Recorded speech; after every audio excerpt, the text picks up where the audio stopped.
एक समय की बात है, एक घना और भयानक जंगल था जिसे स्थानीय लोग रक्त पिपासु जंगल के नाम से जानते थे।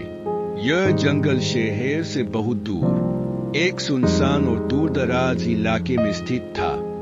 इसकी भयावह ख्याति के लिए जाना जाता था।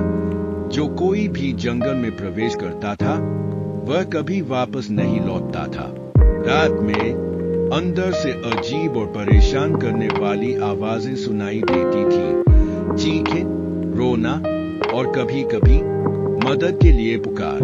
जंगल के इर्द-गिर्द की कहानियों ने लोगों के दिलों में डर भर दिया और किसी ने भी इसके पास जाने की हिम्मत नहीं की।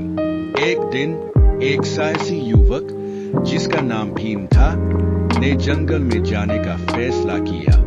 वह एक साहसी और बहादुर योद्धा था जो खतरों से नहीं डरता था। वह जंगल के रहस्यों को उजागर करने और लोगों के डर को दूर करने के लिए निकला था। जंगल में प्रवेश करते ही उसे एक अजीब सी खंदक महसूस हुई। पेड़ों की घनी छाया और अंधेरे ने उसे घेर लिया। हर कदम पर उसे अजीब आवाजें सुनाई देती थी जो उसकी हिम्मत को कम करने की कोशिश कर रही थी। लेकिन भीम डरा नहीं।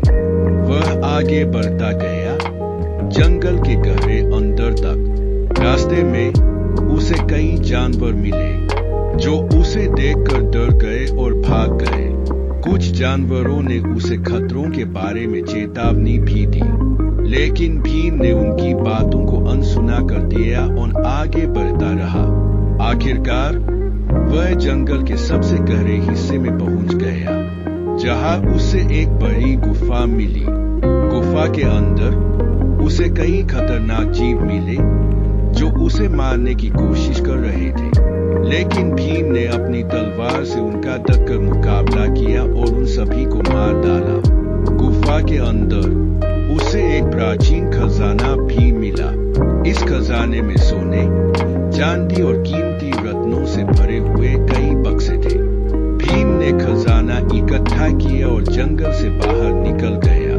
जब वह जंगल से बाहर निकला तो उसे लगा कि उसका डर दूर हो गया है। उसने जंगल के रहस्यों को उजागर कर दिया था और लोगों के डर को दूर कर दिया था। भीम की इस साहसिक यात्रा ने लोगों को प्रेरणा दी और जंगल के बारे में डर को कम कर दिया।